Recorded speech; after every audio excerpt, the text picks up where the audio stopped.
Sasa tena vipi kidogo basi. Subiri kwanza kidogo nimalizie. Kitu tena mfuko kwanza umemaliza wote maana. Subiri kwanza nikata nusu hata kidogo babu na kuachia. Wangu mfuko kwanza umemaliza wote. Usiwaze. Nisikilize mimi.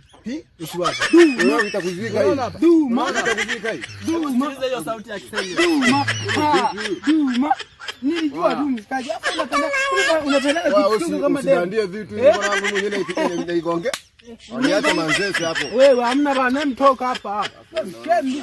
Naomba chips kidogo mkali wangu. Unaelewa? Naomba chips kidogo. Unajua gharama inayotafuta wewe. Mkali. Hapa alikuwa amenipa mimi.